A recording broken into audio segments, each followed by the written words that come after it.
Good evening, ladies and gentlemen, and welcome back to your Monday night. That's right, I said Monday. It is me, the geek. I'm not the geek. Holy crap, what am I? It's me, the redneck JT. Coming to you along with Sully, the geek. And tonight we are reviewing episode 6, the final episode of season 2 of Loki. And the reason I'm screwing up like I am is because of this episode. I'm telling you that right now. Anyway, do me a favor. Grab your favorite adult beverage or whatever it is you want to drink. Your box of jujubes or bag of popcorn. Sit back in your favorite chair, relax, and enjoy the show. Sully, it's all yours. I never thought I would see you actually screw up within the first 30 seconds of the show. Ever. Dude, I've screwed up in the first 10 seconds of my show when I was doing shout outs. So well, yes, okay. That is also true. You know, I can't really blame you on that. So hello everybody. Well, my mind's really thinking about the episode now, and it's just getting all kinds of so Please elaborate. Before we break things down, just elaborate a little bit. What's going on? There was a lot of crazy shit. I mean, that is the only way I can put it. I mean, let's put it this way, okay? Put squirrels on crack, rabbits on crack, and we'll go porcupines on crack. Stick a whole bunch of them into a small room and electrify the floor. So, first and foremost, that's a lot of crack. Yes. But that is what this episode was. It was literally spedification, or not spedification, they literally spaghettified the entire series in this episode. Okay. Because it went every fucking where. So obviously, before we break down that, what does Lady Death say? I'm actually a little further back from my computer, so I can't really read it. Okay, she says, a bottle of cold medicine for me. I do need to change my rating from last week to a 4.25 after she rewatched it. I would like to know why. When she gave her rating last week that she was giving it a 4 with the understanding that may be changed once she had the chance to rewatch the episode. So she did up her rating from a 4 to a 4.25. So I would like to know what changed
Hello.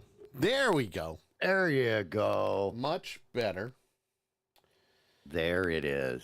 There it is, folks. Right there. There Okay. it is. So, anyway. last week, Nakaya gave the episode a 3.5. Okay. With the caveat right. that she had to rewatch the episode, so it may go up. After rewatching the episode, she has changed her rating from a 3.5 to a 4.25. So it went up 3/4 of a point. The question is, Miss Nakaya, what was it that you saw this time that you didn't see last time that made that episode jump almost a full point in rating? Yes, I would like to know this as well. Mostly because I want to know what that key element that she saw that basically brought it up, what, about 45 points? Almost a full point. Yeah, almost a full point. So I would like to know why. What went from it? 3.5 to 4.25. So that's 3/4 of a point that it jumped up. Exactly. So I would like to know why before we get down into the nitty gritty of what this wonderful episode was about. Because holy crap. Wonderful. Yeah. See, and I've been telling you since, early today, I sent you a message that said I've been trying to find a word since last night. Yes. To describe this episode. You came back with, one second here. I can tell you. Revealing was your word. Yes, very revealing. Yeah, it was. And there's no doubt about that. But it wasn't. I said, no, that's not a dramatic enough word. Okay. And you're still trying to figure out what that word is. Yes, I am. Nakaya said, I wasn't tired as shit and was able to pay better attention, and it made so much more sense the second time around. All right. Completely understandable. Especially if you were going in and you were watching it with like a foggy brain, and I don't mean that as like you were sick or, you had, medicine in your system or, you were drunk or and I don't mean any of that. I mean the fact of, if you had other things on your mind, you've been running around all day, something that you weren't actually able to sit there and say to yourself, okay, and fully concentrate. Yeah, I need to really watch this episode. I can tell you that Christy flat out loves Loki to begin with. And this season was just as good as the first for her. So when we were watching it, there was as JT put it, there was a lot of a lot of shit going on. Soprano endings when it comes to it. And to be honest, there's a lot more can of worms being opened with this episode. Oh, man. I mean, dude, it was one thing after the other. But and here's the thing is you were able to follow it. Yes. If you paid attention, I watched it first and then I rewatched it again tonight. And obviously, being second time around, I was able to follow it a little bit better. Okay. And, you almost start to see the light bulbs going off in Loki's head. Well, yeah. But you still don't see what he does at the end as being the ultimate decision that he makes. Yeah, you really don't. Nakaya says, I fully admit that I half-assed watched that episode, and the second time around, I locked myself away and watched the last two. Okay. All right, I can kind of see that. Yeah. You Well, know? and I've done the same thing. I've been watching episodes while I was playing my FOE online and stuff, trying to get things done and this, that, or shit going on with the dogs or whatever. So I've been Sure. distracted Sure. and such. So I can see where she's coming from. Oh, absolutely. You know, and Yeah. and that's the biggest, you know, that's the biggest thing when it comes down to it anyway, is Yeah. what exactly can you get from this story? Now, breakdown, we've gotten to the point where Loki is perfecting, I guess you could say, his time slips. Mm-hmm. Which means Getting him down. which means he's already out of the sacred timeline. Because Yes. that's exactly what happened in what was it, episode 2, I think it was 1 or 2, where they pulled him out of the sacred timeline so he wasn't time slipping. Right. But because of all hell breaking loose, it started happening again.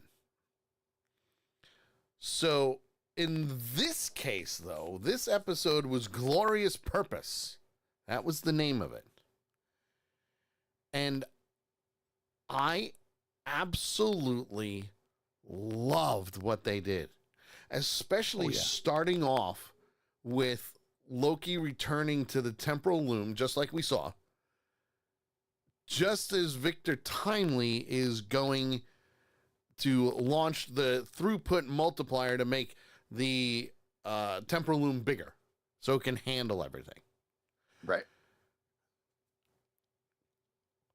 But we still see Victor Timely get spaghettified. Multiple times. Yeah, multiple I mean, times. I would say close to a dozen times. At least. At you least. know, just in that part of the show. Yeah, at least. Which is all good. You know, I mean, as Lady Because Death says said, that poor man. yeah, poor man. Yeah, no, but the thing with that is, OB says, well, you know, it took too long. It took too long for us to launch it. Mm-hmm. But now Loki keeps doing the Groundhog Day effect. That's what I like to call it, the Groundhog Day effect. Right. Yeah. Where he's going. And he keeps trying to make it faster and faster and faster. Trying to take this step out or take that step out or this step out.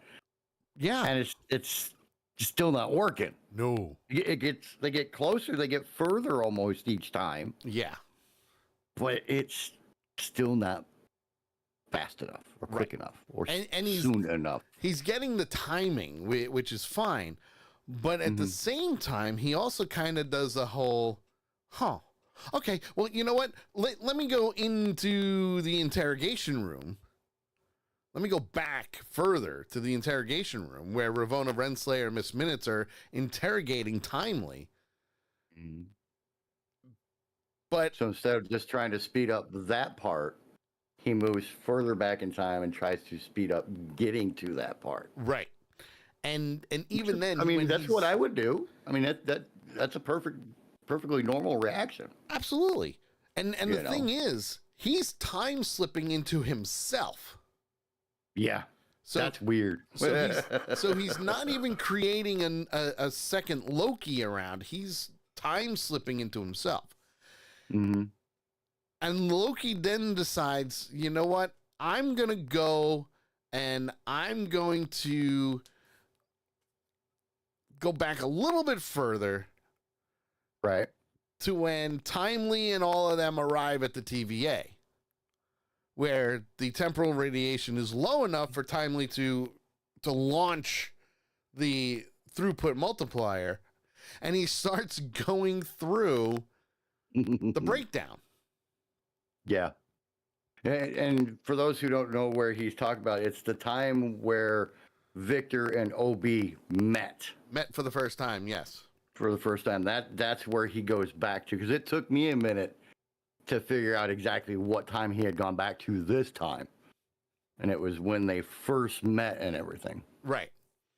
And that's when they finally get to the point where Loki is a master at everything that they're talking about. The science, the computer, he's doing everything. Well, that was the cool thing because he asked OB, how Yes. long would it take me to learn everything that you know? Centuries, right? Mm-hmm. Well, OB said decades. Yes. Victor came up and said centuries. Centuries. So clearly, that's exactly what Loki did. Let me go back. Let me redo this over and over and over and over and over and over again. Yep. To the point where I'm going to know more than everybody else because I want to actually save this. I want to save the people, which just goes to show how much Loki has actually changed from Thor to Avengers to Thor Ragnarok. Well, it was neat because they actually blacked out and it popped and it come up on the screen centuries later. Yes. But it just like, goes to funny. show that he has grown as a character, he's grown as an anti-hero, and he's grown as a person. Yeah. In the entire MCU. But they finally get to the point where Loki is pushing Timely through the bridge there to do the throughput. And after everything is all said and done, they bring him back. Yeah, they get it through and finally get it launched. And it doesn't work. And Timely calculates that the loom will never work. It'll never accommodate the ever-expanding multiverse. And I like the way he explained it for dumb people. Yeah. I love the way that he explained it for dumb people. It's like trying to divide anything by zero. It'll never work. It'll never happen. Yep. But Loki decides, no, there's got to be a way to fix this. So, well, and what's the lady's name? Sylvie? Sylvie, thank you. I don't know why I drew a blank on her name. But Sylvie made a comment that got Loki thinking. Yes. And her comment was that it's almost like when that first branch happened, that this was going to be the result. Yes. And that's and what you see Loki go, hey, wait a minute. I can stop this. I can fix this. And this was cool because then Loki decides to go back in time to the moment right before Sylvie kills He Who Remains. He should have done it like, about 2 seconds prior to where he actually came in. Yeah. So that he didn't actually get his head cut off. Well, I mean, he didn't. But, no, but I mean, he could have come in a few seconds earlier so that he'd have been like, not right here. Sure. And I can understand that completely, I really can. I can understand it completely. I understand, where they're going with that, but at the same time, he's trying to plead with her not to kill him. And that's not to kill He Who Remains. Right. Not to kill him. Don't do it.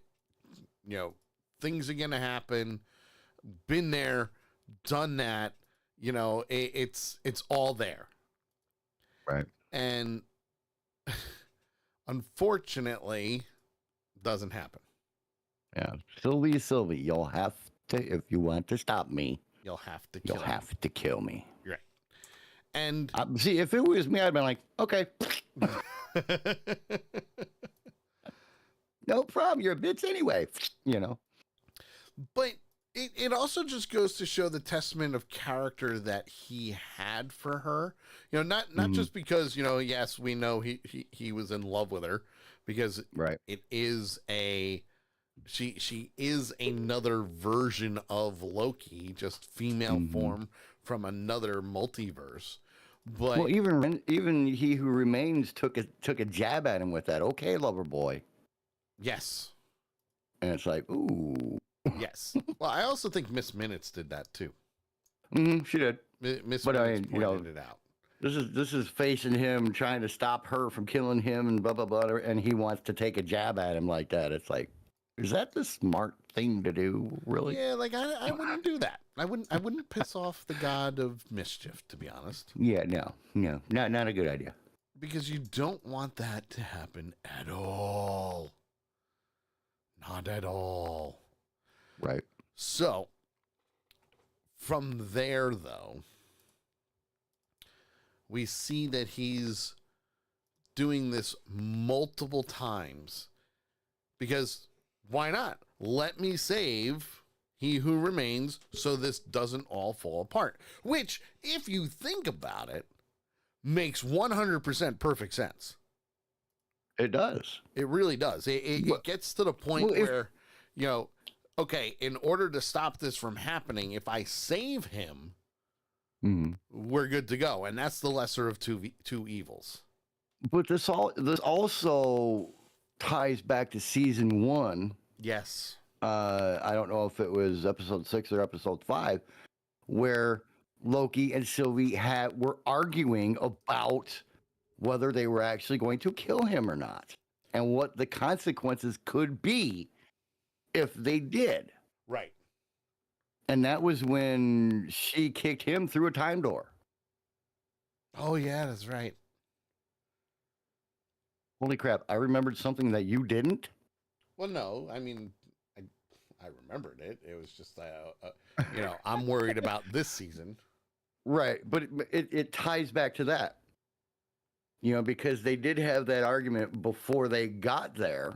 Actually, I think it was while they were walking up towards the mansion.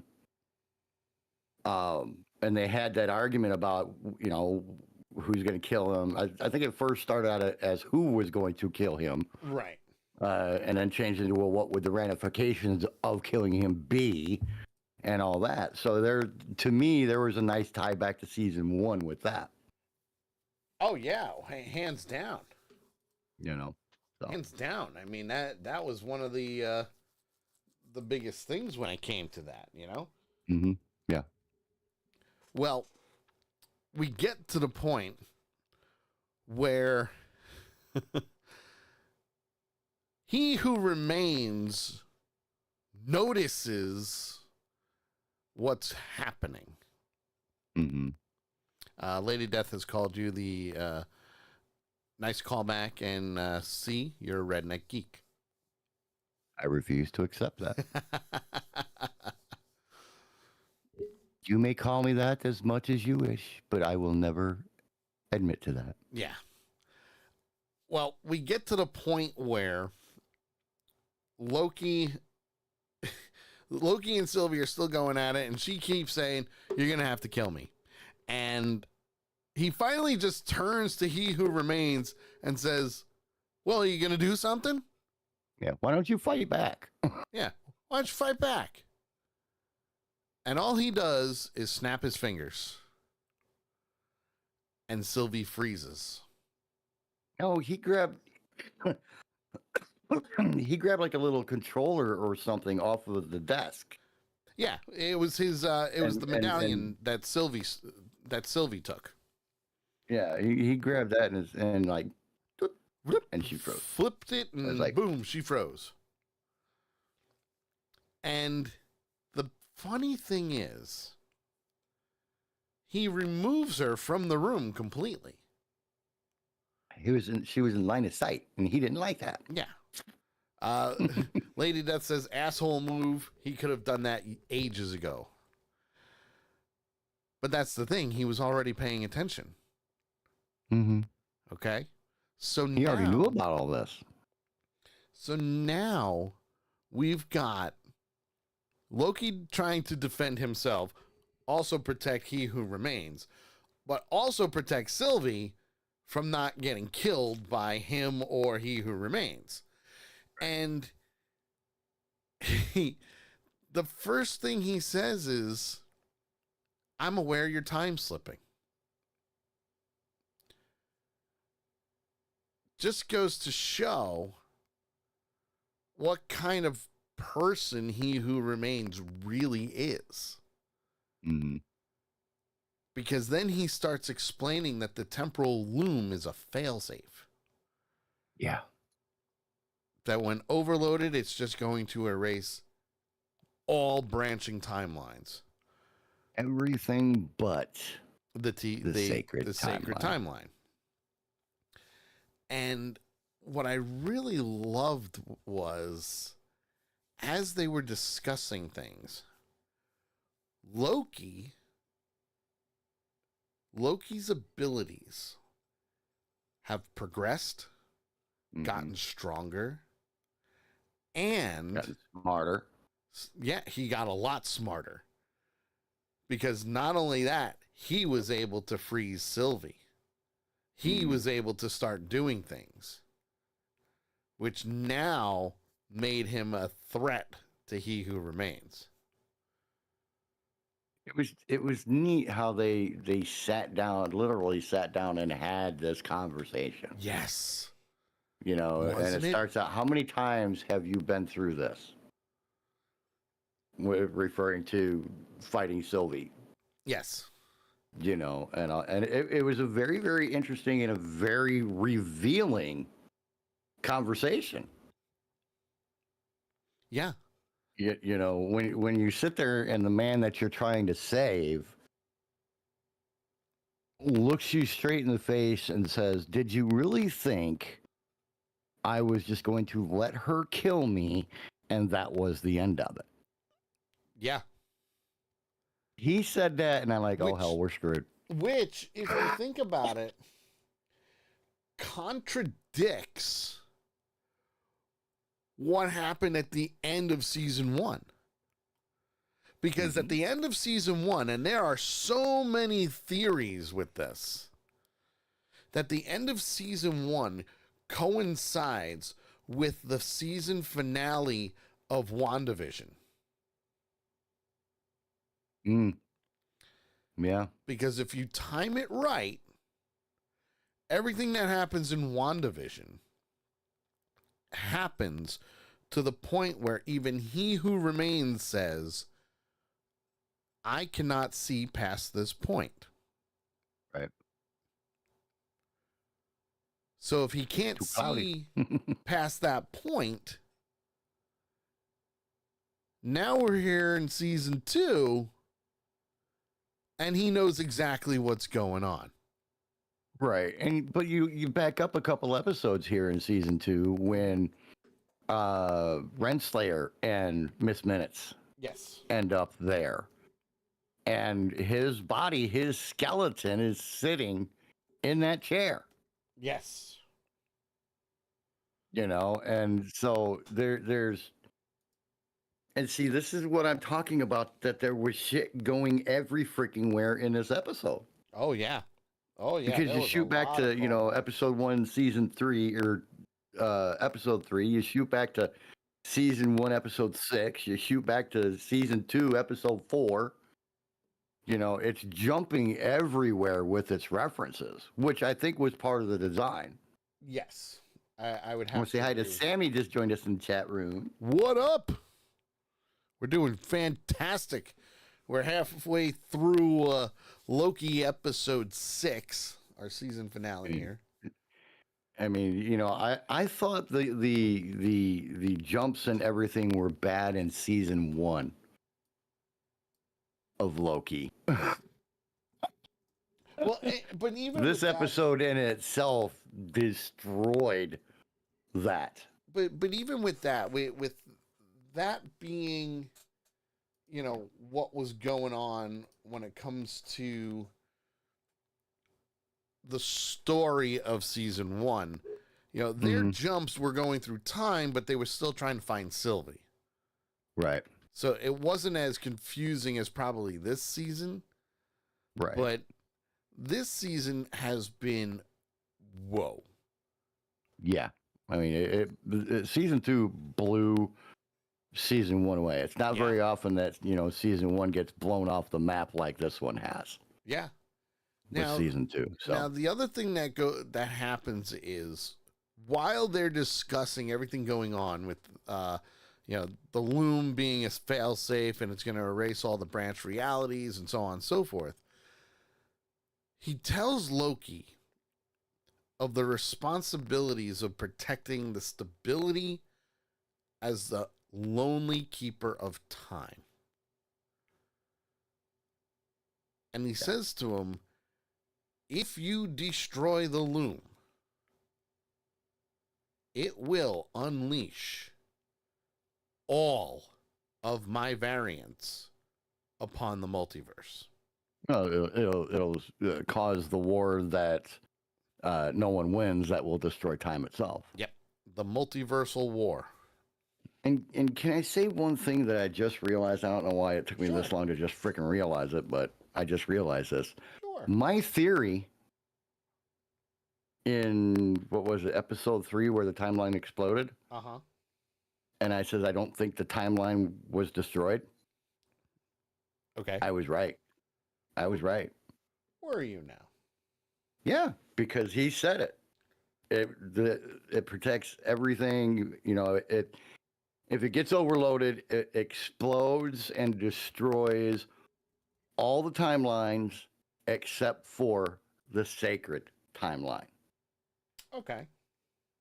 So I was correct in my theory that the timeline survived, or would survive in that case. But did it? That's the question. Did it ultimately? No. But in the timeline that we were referring to there, yes. Okay. Until Loki does what Loki is going to do. Okay. I can see that one. So yay! I got a theory that came true. yeah.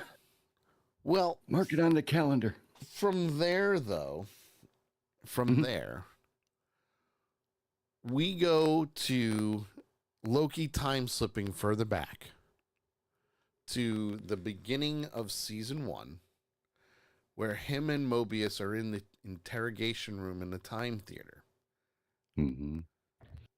This was a great scene. This was a great scene. Was amazing because it was an entire recreation that just went off course. Took a totally different route. Where Loki finally realized what his purpose was.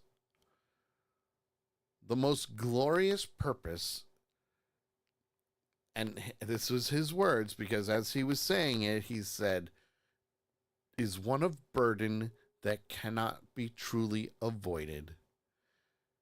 And the best course of action is sometimes the ugliest. Yeah.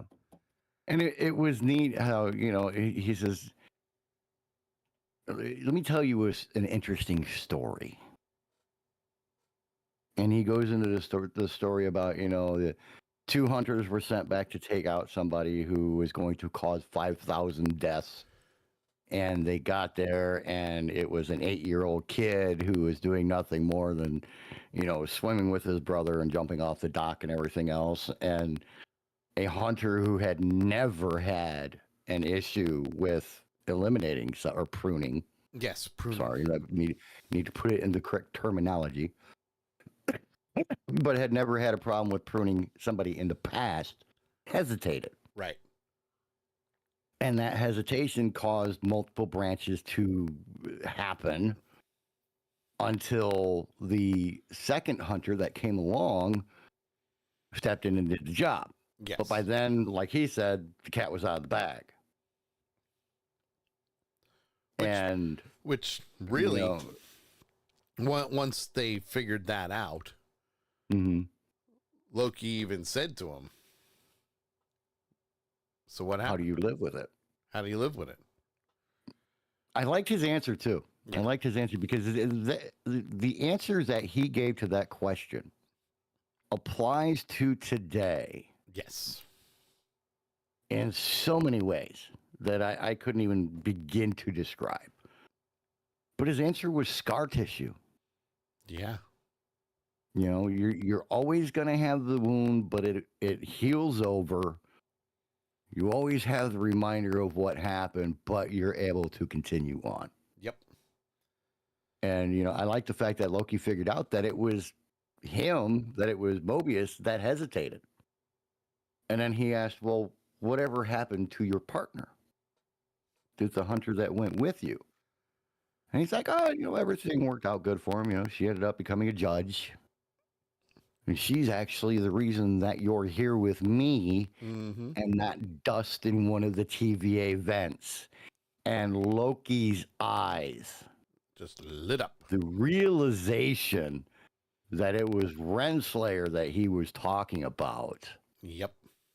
It was like, oh, I mean, this was one of the big oh shit moments of the episode. It was very revealing. Yes, it was. And that's what made it so good. You know, that's what made this little 5-minute scene one of the biggest scenes in this episode. Oh, hands down. Hands You know. down. So I just thought that was a really, really cool conversation and scene and everything, that if they hadn't have had that in there, Yeah. and if they would have done it some other way, I don't think it would have worked. Oh, yeah, no. It wouldn't have worked at all. You know, so it's a very vital scene, not just in this episode, but in the entire series. Yes. So from there, after Loki has his discussion with Mobius, they shake hands because Loki now knows what he needs to do. Mm-hmm. So he returns to a destabilizing 1994 to talk to Sylvie. And he says, "What should I do next?" Because he's at the point of, well, I have to kill you. I have to either kill you or I restore the sacred timeline in order to restore all of existence. Mm-hmm. And she says, but people are still dying. People are still going to die. You know, pretty much. People are still going to die. People are still left without the choice. But then I loved her other response. Because she basically said to him, what if there was something better?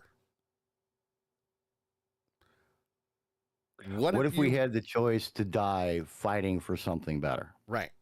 What if you had free will instead? Mm-hmm. Free will. The realization that he has is very confounding, really, if you think about it, because he's like, you know, it's okay. Basically, it's okay to die on your feet, believing in something that you believe in. Yes. If there is the possibility or the chance of something better coming from it. Exactly. And that is such a profound statement. Even if it was said 10 years ago, it still would have been a very, very profound statement with everything that was going on. You know? Oh, hands down. Hands down. Especially since, let's just picture it this way. The episode is called Glorious Purpose. So obviously we know Loki, because it's his show, is at the forefront of everything when it comes to this. And that conversation alone got him to think, you know, my glorious purpose is better than what I was trying. I'm already a god. I want to be a king. Right. But it was better than what he was trying for. Because think of it this way. His glorious purpose, first he wanted to rule Asgard. Right. That didn't work. Right. Then he wanted to rule Earth. That didn't work. Right. And by the way, Nakia says that this was one of her favorite scenes. It was such a powerful scene. Mm-hmm. It really was. It was a powerful scene that really shows how much Loki has changed. Because instead, Well, you think about it, okay? The conversation in the bar with Sylvia was he wanted to save his friends because he didn't want to be alone. Then it was, right. What is my purpose? Yep. And then it's gone to, okay, I want to save the TVA so that we can, save the timeline and hopefully do better. Yep. And that's where he was at when they went to have this conversation. And that's when he decided, as everything's unraveling around him, Mm-hmm. he goes back to the temporal loom and decides to replace Victor Timely without a suit, mind you. And it took me until the second time of watching this, because the first time I'm watching it and I'm like, how is he surviving this? Well, first, he's a god. And that's what popped in my head this time was, oh yeah, that's right. He's a god. Yes. So Well, instead, that answered itself eventually. instead, what he does is he destroys the temporal loom.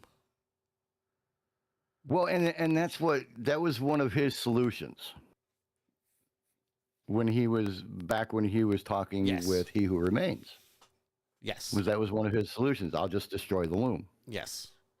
But that's going to open the war that, nobody wins and will cause the end of time and blah, blah, blah. So initially destroying the loom went out the window. Yes. But Mm-hmm. all you see are all the dying branches All from the timelines. loom all over the place. Mm-hmm. But Loki decides he's going to rejuvenate the timeline with his magic. Yep. So you can see. I was wondering what he was doing. Oh, yeah, he was using his magic, hands down. Because now we see him climbing up these invisible steps, and he's grabbing timeline after timeline, charging it green, to the point where he even gets to sitting on the throne at the end of time with all these timelines. And you can see the timelines are now branched off his cape. You can see He was dragging them. He had a bunch of them in his hands, and he was dragging them along with him as he's climbing this imaginary stairwell that turned into the rock. Yeah. Well, but here's the thing.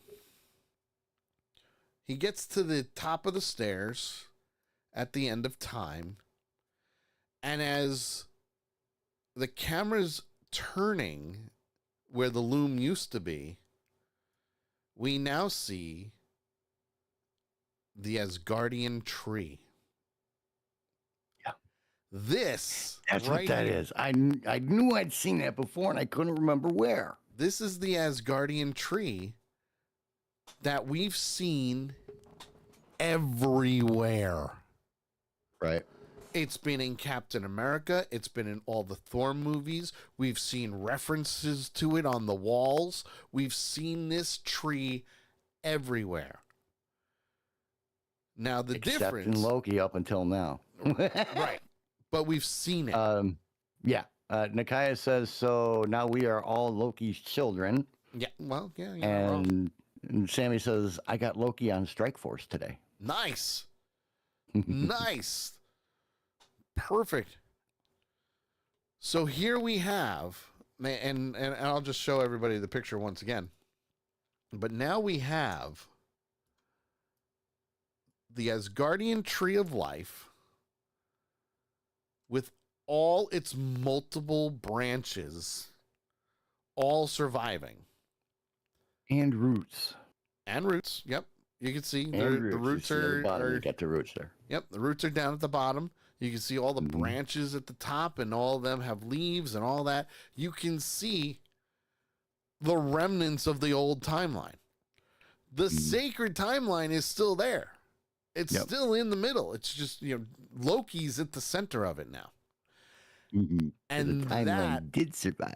And that right there is the difference between the sacred timeline and he who remains at the end of time, and Loki being at the center Of time. of time. That's kind of scary. It is very scary. Very scary. As Lady Death said, Loki, god of mischief, at the center. Yeah. Mm-hmm. But here's the problem now. This will, in fact, still release all of He Who Remains variants. And I'll explain why. But before we do anything, we got to finish up, because now, with this Asgardian tree as the sacred New timeline, timeline. we now have the TVA is still up and running, doing normal operations. B-15 and Casey are leading the organization now, and they're trying to find all of the variants for He Who Remains. But they're not doing anything to him.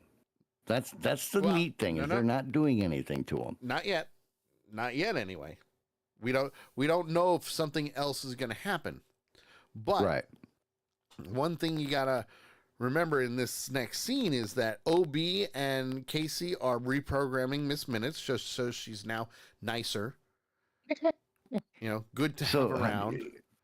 Are we sure she's not going to, you mean, try to kill us?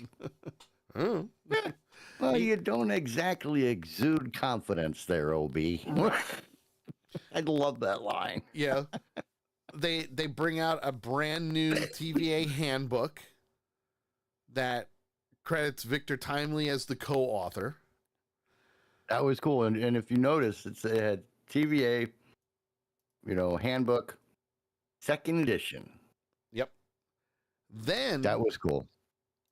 Then we also have Renslayer coming face to face with Alioth in the Void. That was the storm, that coming storm. So that is where she ended up. Yes, she ended up in the Void, where all the other Loki variants are, by the way. I thought that was where she ended up, and what gave it away for me was the purple lightning, the purple lightning, lights and stuff that here. But here was the weird thing. Mm-hmm. The when they're standing in front of the 3 pictures that Casey was going to get rid of, right? Yes. The little gold circle on the ground. Mm-hmm. That gold circle is on the ground in front of Renslayer. Yes. The leaves blow the words off of. Noticed that, the wind didn't blows you? the leaves off of Always. You noticed that, didn't you? Oh yeah. Because I went, huh? You went, oh, wait a minute. Why is that there? Right. Maybe not like that, but yeah. You got to remember, the Void is at the end of time. True. And the Void was punishment where they sent people. Right. But there's no TVA at the end of time. True. Which is why you saw that. So there's a lot going on, and I'm glad you noticed that. Now, we don't see what happens to Renslayer. Obviously, we see the purple lightning, but I'm sure things happen. She gets a look of pure determination. She does. On her face. Which that could potentially lead to season 3 if they ever decide to do a season 3, which I really hope they do. Now, We also see Mobius retiring. But before that, before he even retires, he's sitting at his desk and he even says, hey, we just had a situation with He Who Remains on Earth 616. But they handled it. Yes, but it was handled. But it was in reply to P15 going, does he know we're here yet? Yes. Which was a very interesting question. And the answer to that is no. Now, here's the other kicker with that one. There seems to be a lot of confusion with the MCU. And I'll get to it when it comes to it, because there's a lot of confusion with the MCU. Yes. No. Yes.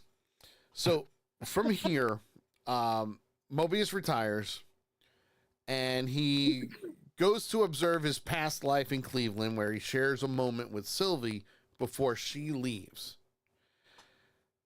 And the conversation, their conversation is observed by Loki. He can see what's happening.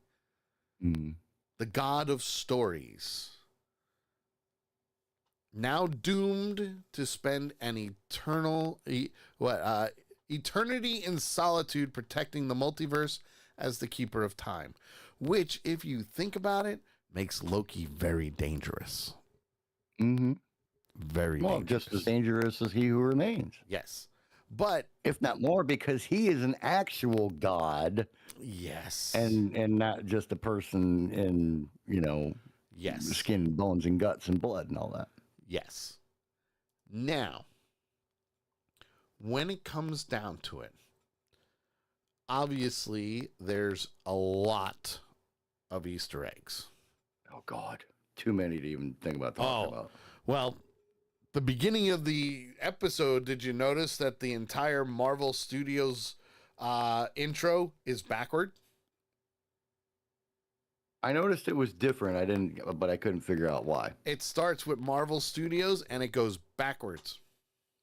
Okay. Goes backwards through Cap, Thor, Hulk, all of them. Completely backwards. Probably the first time that I've seen that. Because that referenced the time slip that Loki was doing.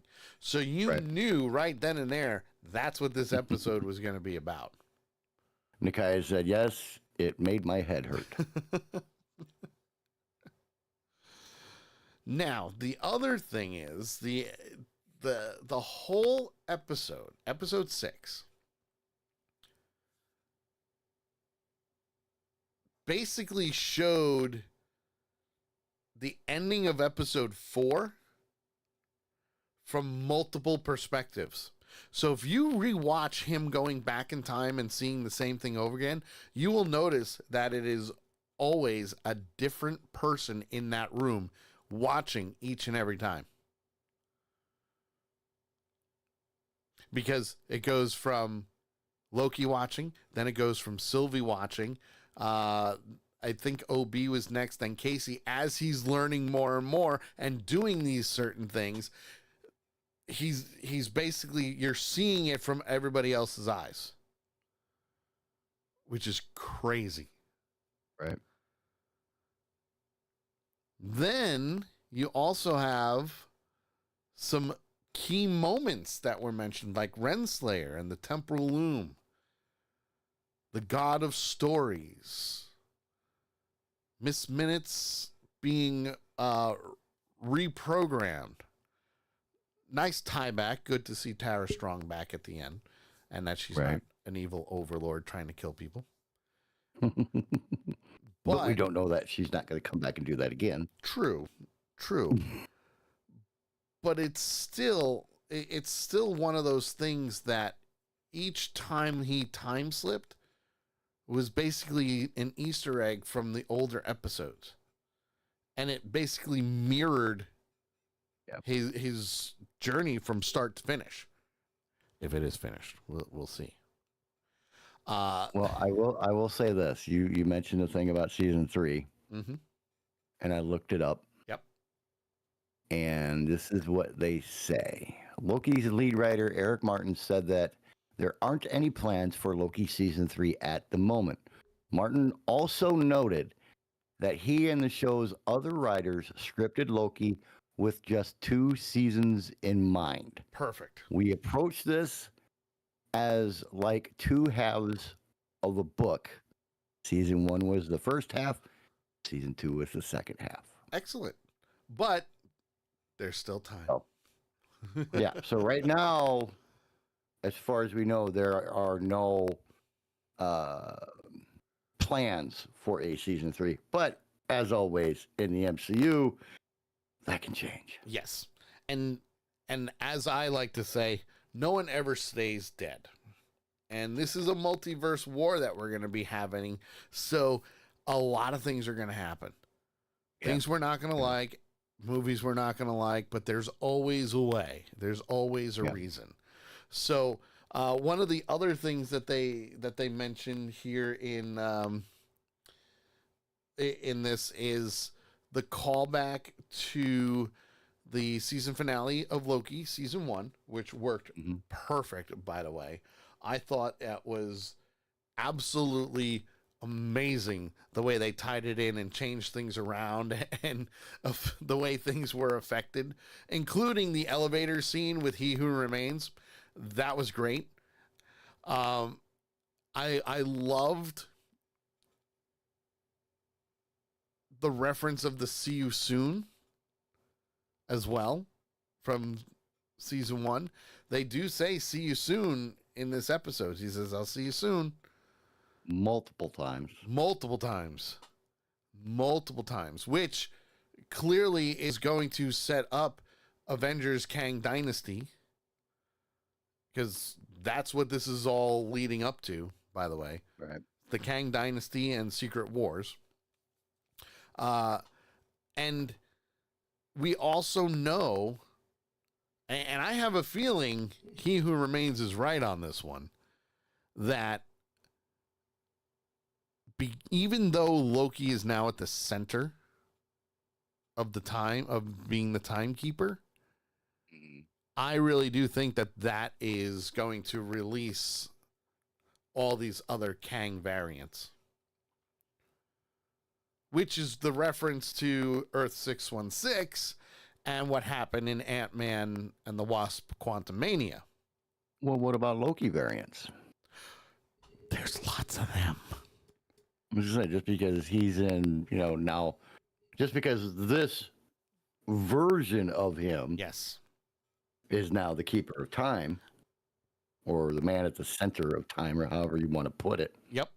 There's still variants of him out there, because it was just one variant that they snagged out of the womb. Yes. So one theory that's going on right now is the amount of times you heard "see you soon" in this episode is going to reflect the multiple Kang variants of that He Who Remained has teased. We have an actual count on that? I don't know. I'd have to go back and actually count it up, because that alone was all part of the time slipping and trying to save him from being killed. The other thing is apparently Loki's destiny. And it's not just his destiny, it's all of them. All of them. Because he does say that He Who Remains is the reason that Loki is time slipping. And he did it to make him realize that no matter what you do, you're doomed to fail. Right. You're doomed to fail. You're going to, boom. So it doesn't really matter. Either the temporal loom collapses, destroys the multiverse, or Sylvie dies. It's your choice. Clearly, he chose something better. Going back to where it all began, I don't really think that's a Easter egg. It's a great callback to the start of the series. I think the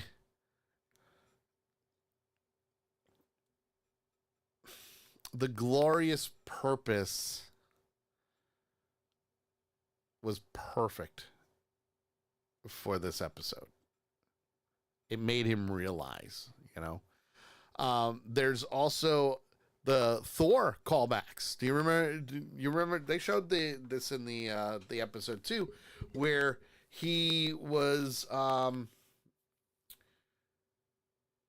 basically, it was on the Rainbow Bridge in Thor, where he was calling out to Odin and, you know, the tragedy, you know, and he, what was it? He said, I'm trying to remember the exact, oh yeah, the exact words. I could have done it, Father, for you, for all of us. And when he originally said that, it was basically, he was looking for his father's approval. You know, hey, I'm doing this out of, you know, certain reasons. And in this case, he finally understood what him and Thor were talking about. Right. Finally, it was like, huh. Yeah, you know, I now know what it's like to make that sacrifice. Right. And I think it's going to be great. Now, the other thing is they show him his outfit. His outfit changes. You know, Lady Death When says he's it's a walking light down the bulb. platform. Yeah, when he's going up the platform, he's kind of tying all his former like costumes and armor and horns all into one and change